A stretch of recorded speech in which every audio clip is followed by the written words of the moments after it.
এটা ফেলছে ভাই। কে কাটছে? শিখা খান। বর্তমানে যে বাসায় থাকে ওই বাসায় আমার সাথে খারাপ কাম করছে আর বুকে হাত দিছে। একটা টোকার জন্য ও দুইটা আগে বউ সারছে। আমি মিথ্যা কথা কিসের জন্য বলবো আমার মেয়ের জন্য? ঘুমন্ত অবস্থায় জুনিয়র সাকিব খানের স্ত্রী শিখা তার পুরুষাঙ্গ কেটে ফেলার ফলে কখনো বাবা হতে পারবেন না সাকিব খান। এই অবস্থায় ডাক্তার বলেছেন প্লাস্টিকের গোপনাঙ্গ লাগিয়ে দেবেন জুনিয়র সাকিব খানকে। প্লাস্টিকের পুরুষাঙ্গ লাগালে কি আগের মতো চলাফেরা করতে পারবে?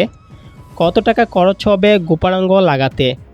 কিভাবে কোথায় চিকিৎসা হবে জুনিয়র সাকিব খানের?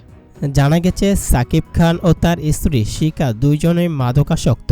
তারা দীর্ঘদিন ধরে ইউটিউবে কন্টেন্ট তৈরি ও টিকটকে ভিডিও করে আসছেন। সাকিব ও তার স্ত্রী শিখার একাধিক বিয়ে হয়েছিল। বিভিন্ন বিষয় নিয়ে তারা প্রায় ঝগড়া করত।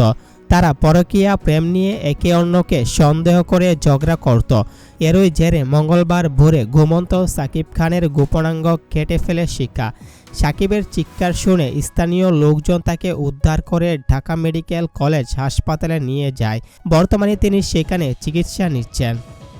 জানতে চাইলে ডাক্তার বলেন, প্রাথমিক অবস্থায় জুনিয়র সাকিবের কাটা গোপনাঙ্গটি লাগানো হয়েছে। যদি জোড়া লাগে তবে প্লাস্টিকের পুরুষাঙ্গ লাগানো হবে।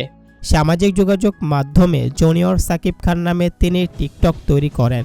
আটক শিখা বন্দ উপজেলার কলাগাছিয়া ইউনিয়নের কান্দিপাড়া এলাকার জৌমন মিয়ার মেয়ে।